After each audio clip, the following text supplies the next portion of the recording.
시드기야 왕, 그는 놀라운 개혁을, 혁신을 시도합니다. 그것은 모든 백성과 계약을 맺고 그 계약은 자유를 선포해서 히브리인, 그러니까 유대인이죠. 히브리인 남녀 노예를 자유롭게 해방시켜주고 자기 동족인 이스라엘 사람들을 종으로 삼지 못하게 하는 것이었습니다. 이때가 예루살렘이 1차 침공을 당하고 2차 침공이 있었을 때나 바로 또는 2차 침공이 있기 직전에 있었던 일로 추정이 됩니다. 왜냐하면 뒤에 보니까 너희들이 내 앞에서 옳지 않게 행했기 때문에 바벨론 군대가 다시 와서 너희들을 예루살렘이라는 모든 것을 빼앗을 것이다. 그런 말씀으로 미뤄보면 예루살렘이 2차 침공 때 포위됐을 때보다는 그 전에 1차와 2차 침공 사이에 있었던 일인 것으로 이해가 됩니다. 율법에 의하면 유대인으로서 종이 된 사람들을 7년 이상은 노비로 삼지 못하도록 규정이 되어 있었습니다.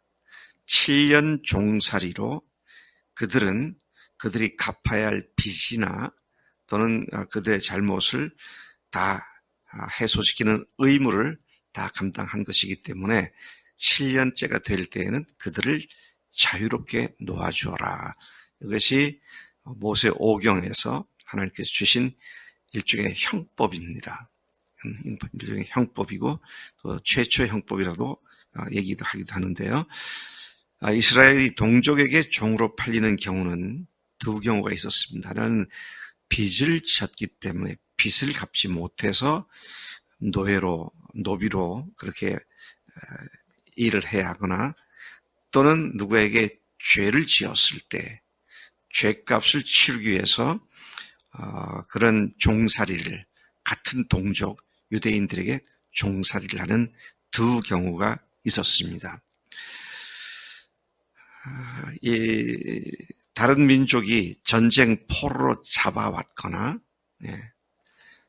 다른 민족을 전쟁 포로로 잡아왔거나 팔려온 사람들은 영구적인 종으로 부릴 수가 있었기 때문에 그러니까 포로되었거나 팔려온 사람들이나 이런 사람들은 영구적인 종으로 부릴 수가 있었습니다.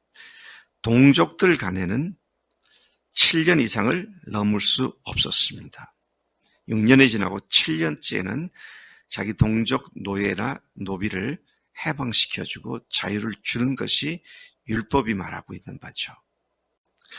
백성들이 맺은 언약은 각기 히브리 남녀 노비 관계를 풀어주어 자유롭게 하고 또 동족인 유다인을 종으로 삼지 못하게 하는 것이었다. 것이죠. 이 언약, 이 하나님의 명령은 하나님께서 그들의 선조라고 하면 아브라함, 특히 여기서는 모세 이후를 얘기하는 것인데요. 모세 이후에 율법이 왔으니까 선조를 애굽 땅 종되었던 집에서 이끌어낼 때에 그들과 맺은 언약이었다. 그것이 13절, 14절에 나와 있는 말씀입니다. 이 법은 이스라엘에게 주신 최초의 형법이었습니다. 출애굽기 21장 2절에 그런 말씀이 나오죠. 이스라엘을 애굽 종살이에서 이끌어내신 하나님께서는 이스라엘이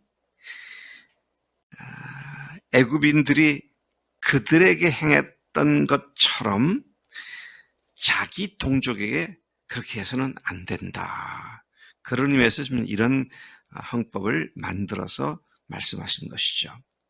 그래서 혹 그들이 잘못하면 6년간은 그렇다 하더라도 7년째에는 자유롭게 풀어주어 자기 집으로 돌아가게 해주어라. 그렇게 말씀을 하신 것입니다.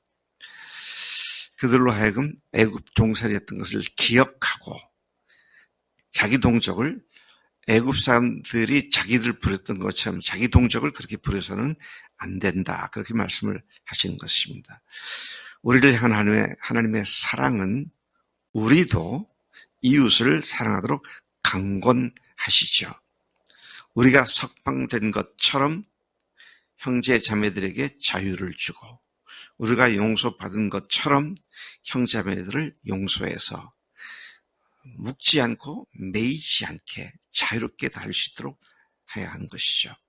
그래서 주님이 가르치신 기도에 보면 우리가 우리에게 죄 지은 자를 사하여 준 것 같이 우리 죄를 사하여 주옵시고, 그런 기도를 우리에게 가르치신 적이 있으시죠.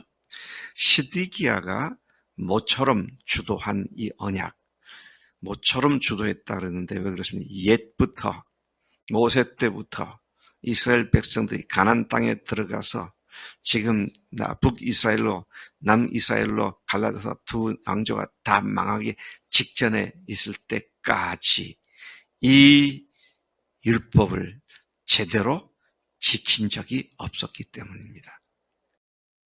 예로부터 너희 선조부터 이 말씀을 너희들이 듣지 않았고 또 주목하지도 않았고 지키려 하지도 않았다.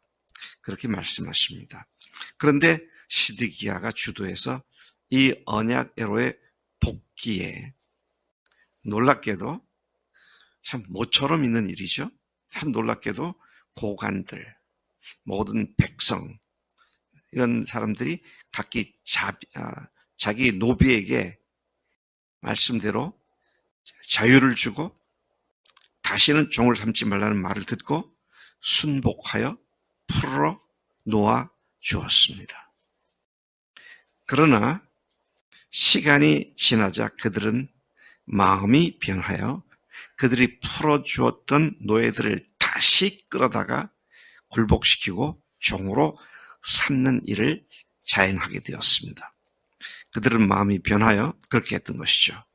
이 율법은 아까 말씀드린 대로 조상 때부터 파기되었었던 것이고 14절에 보니까 너희 선조가 나를 듣지 아니하였다.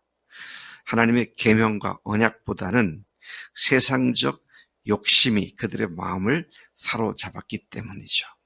그들은 7년간, 정확히 말하면 6년간 종을 부림으로써 생활이 윤택해지고 나아졌기 때문에 하나님께서 종들을 자유케 하라 하는 말씀을 무시하고 살아왔다는 것이다.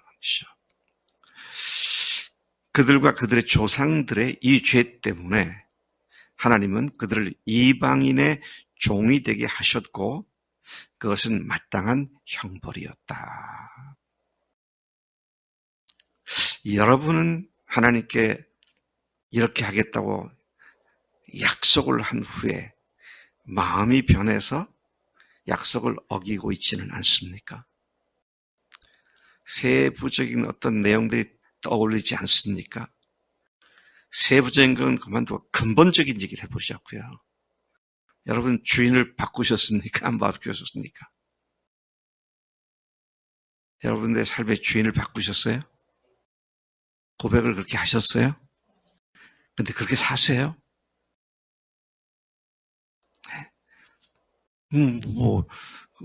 은혜로운 말씀 듣고 감동됐으면 주님 것입니다. 그래놓고 약간의 이득이나 어떤 그런 것들이 나에게 유리하다 하면 언제든지 내가 또 주인 돼가고 그렇게 살고 있지 않습니까? 지금 이건 노비를 자유롭게 하는 거 말고요. 하나님 앞에 약속한 것 중에 우리가 그분의 이름으로 새로운 피조물이 됐다고 말을 하는데 새로운 피조물로서 정말 주님을 위해서 사는가? 아니면 마치 내가 주인에 대해 이따금 예수님을 주인으로 불러보는 정도인가? 이건 근본적으로 다른 얘기가 될 수밖에 없다는 것이죠. 우리 청년들 내가 보면 아이고 이제 대학 졸업하고 군대도 갔다 오고 얼마나 열심히 취직을 위해서 기도합니까? 취직하면 기부하고 좋아하잖아요.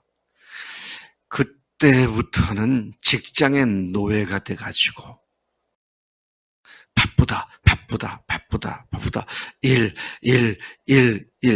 청년 때부터 그러면 싹수가 노란 겁니다, 그거는. 정말 다윗처럼, 다니엘처럼 주님 앞에 마음을 딱 정하고. 그렇다고 여러분 오해하지 마세요. 직장 일이 중요하지 않다는 게 아닙니다. 직장 일 열심히 해야 합니다. 그래서 직장에서도 저 사람은 어떻게 저렇게 살지? 뭐가 우리하고는 다르구나. 그렇게 살되 주님을 섬기는 데서는 절대 어떤 거 타협하지 않고 그렇게 사는 거잖아요. 세상에 여자들이 많아요. 근데 저는 이정밖에는 몰라요. 그래서 어제 우리 딸이 제 옆에 앉길래, 차를 타고 이제 앉길래, 그 자리는 내가 엄마 외에는 어떤 여자도 앉힌 자리가 아닌데, 그랬더니, 아빠 내가 여자야. 넌 여자가 아니고 딸이지. 그분이 주인이시면 뭘 해도, 뭘 계획해도 정말 그분을 순종하면서 살아야 마땅한데, 제가 이 말씀 묵상하다가 마음이 아주 쾅 하더라고. 마음이 콩해요.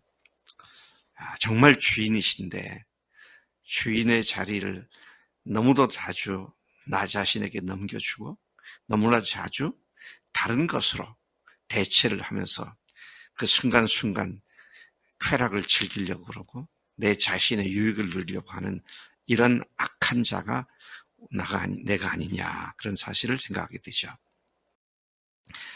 자, 이런 상황에서 여호와의 말씀이 예레미야에게 임했다 그랬습니다.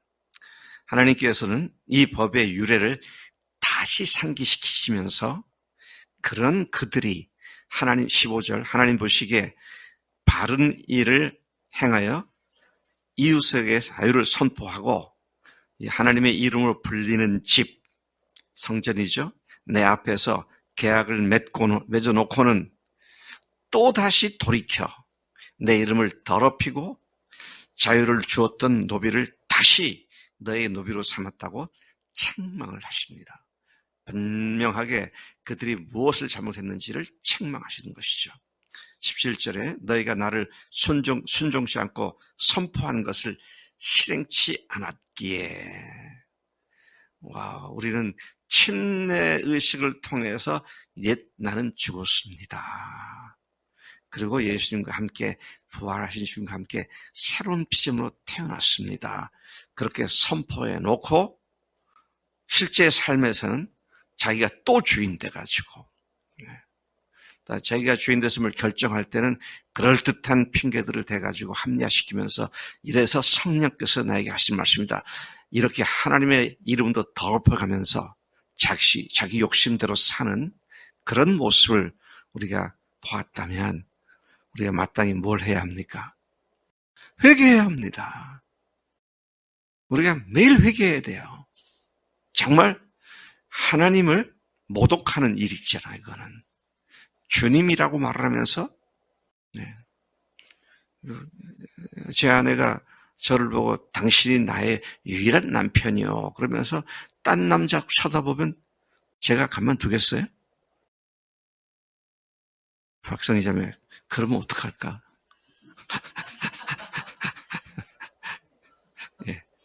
이게 말이 안 되잖아요. 나는 너무 연약해서 내 남편만 바라보기에는 내가 너무 연약해. 그래서 다른 사람 또 쳐다보는 거야. 그러겠어요? 계속? 주님과의 관계가 그런 거 아닙니까? 연약해서 아닙니다. 주인이 지가 됐기 때문에 연약해지는 거예요. 이거 분명히 알아야 합니다. 누구한테 잘못했잖아요. 그거 회개하지 마세요. 뭘 회개합니까?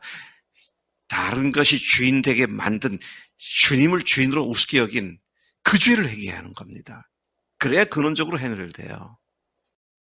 당장 해놓은 그거 잘못했습니다. 용서해 주세요. 물론 그런 기도 되겠지만 그것보다 더 중요한 건 뭐예요? 내가 또 주인 됐다고 하는 엄청난 사건을 놓고 회개하는 것이 너무도 중요한 일이다. 것이죠. 자, 하나님께서 계속해서 무서운 말씀하십니다. 17절 너희가 나를 순종치 않고 선포한 것을 실행치 않았기 때문에 내가 너희를 대적하여. 와, 하나님이 어떻게 하신다고요?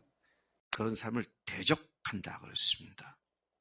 그런 사람들을 불쌍히 여기셔서 참 안 됐구나. 저 연약한 인간들 애고고 그러고 계시는 게 아니라 대적하신다. 그렇게 말씀하십니다. 칼과 전염병과 기근에 내어주고 너희를 세계 각국으로 흩어놓겠고 송아지 2조각 사이로 지나며 나와 언약을 맺었지만 송아지를 둘로 쪼개놓고 그 사이로 지나갔다는 건 뭡니까? 짐승을 쪼개서 그 사이로 지나갔다는 건 하나님 앞에서 하나님과 언약을 맺은 걸 얘기하는 것이죠. 그렇게 해놓고는 그렇게 해서 언약을 맺었지만 그 말대로 실행치 않고 나와의 계약을 어긴 유다, 예루살렘 고관들, 내시들, 제사장들, 이 땅의 모든 백성들. 자, 여기 있는 리스트를 보니까 그 유대 왕국에 있는 모든 사람들이 총체적으로 주님 앞에서 타락하고 있다, 범죄하고 있다. 그래서 여러분, 총체적으로 타락한 공동체는 소망이 없습니다. 참 이게 문제예요. 한국 교회도 이런 문제가 심각하다고 생각되죠. 근데 그것을 해결하기 위해서 하나님께서 우리 교회를 세우셨고 우리를 그렇게 세우는데 우리도 역시 그 속에 휩쓸리고 있다면 늘 제가 얘기하지만 이 교회는 존재할 아무런 이유가 없습니다. 자, 그런 의미에서 우리가 좀 정신을 차려야겠다. 하나님과 관계인데 하나님과 약속한 것인데 그것을 가볍게 여기는 그런 잘못을 보면서는 안 되겠다라는 것이죠. 그래서 어떻게 합니까? 20절. 내가 그들의 생명을 찾는 원수의 손에 넘겨 그들의 시체가 공중의 새와 땅의 짐승의 먹이가 될 것이며 또 시드기야 왕과 그 고관들을 원수의 손과 너에게서 떠나간 바벨론 왕의 군대의 손에 다시 넘기겠다. 그러니까 처음에 1, 2차 침공 중간에 있었던 일로 생각된다고 하는데 그 이유가 이 말씀이죠. 보라, 내가 그들 바벨론 군대에게 명령하여 이 성읍에 다시 와서 이 성을 빼앗아 불사르게 하고 유다의 성읍들을 주민이 없는 처참한 황무지로 만들겠다. 여러분, 우리가 주님의 십자가와 부활로 하나님의 자녀가 된 이후에 하나님께서 우리를 그 어떤 존재에도 빼앗기지 않겠다 하셨지만 실질적으로 내가 다시 또 내가 주인이 되어갖고 살게 되면 어떻게 됩니까? 마귀에게 휘둘리는 삶을 살 수밖에 없는 것이죠. 명분은 하나님의 아들, 딸들인데 실제는 마귀에게 질질 끌려다니는 삶을 살 수밖에 없다. 이것이야말로 맛을 잃은 소금과 같아서 어떻게 된다고요? 길에 버리어 밟힐 뿐이다. 여러분, 분하지 않습니까? 아주 원통하지 않으세요? 속상하지 않으세요? 한국에 있는 안 믿는 사람들이 하나님의 이름을 모독하고 교회를 비방하고 그리스도인들을 갖다가 정말로 악한 존재로 그렇게 비난하는 것이 공공한 얘기 아닙니까? 근데 그거 듣고도 피가 끓지 않습니까? 계속 나도 그렇게 살면서 그냥 묻혀가려고 그렇게 하시면 되겠어요? 오늘 이 말씀 보면 하나님께서 모처럼 회개한 사람들이 다시 돌아간 문제에 대해서 이렇게 말씀을 하고 있는 것이죠. 하나님께서는 그런 성읍을 황무지, 주민이 살 수 없는 처참한 황무지로 만들겠다. 하나님과의 약속을 무시하는 불경스러운 죄를 짓지 않고 회개함이 우리들의 마땅한 태도다 하는 것이죠. 하나님 아버지 감사합니다. 저희들 참 들고 떨림으로 이 아침 말씀을 받습니다. 이스라엘 백성들이 하나님과 맺은 언약을 개무시하고 자기들의 정욕을 따라서 자기들의 얄팍한 이익을 따라서 하나님과의 언약을 헌신짝처럼 버려 하나님께서 그들을 수백 년 동안 참고 참으시다가 이제 남왕조까지도 완전히 멸망시키시는 이런 무서운 하나님의 징계를 바라봅니다. 하나님, 우리로 하여금 은혜 하면서 하나님의 공의로움과 하나님의 참으로 거룩함을 무시하고 멸시하고 하나님 그것들을 경히 여김으로 말미암아 실제 삶에 악한 마귀에게 휘둘리며 악한 마귀에 끌려다니는 삶을 살지 않도록 우리를 붙잡아 주옵소서. 하나님, 그러한 찬스를 마귀에게 내어주지 않고 나의 하나님, 나의 주님이시고 고백한 그대로 주님이 내 삶 전반을 주장하시고 인도해 주시는 줄로 믿습니다. 오늘도 또 남은 여생 동안, 평생 동안 그렇게 삶으로 말미암아 하나님의 당당한 자녀로서 세상에 빛된 삶, 소금이 되는 삶을 살겠습니다. 감사합니다. 예수님의 이름으로 기도를 쌉나이다. 아멘. 아멘.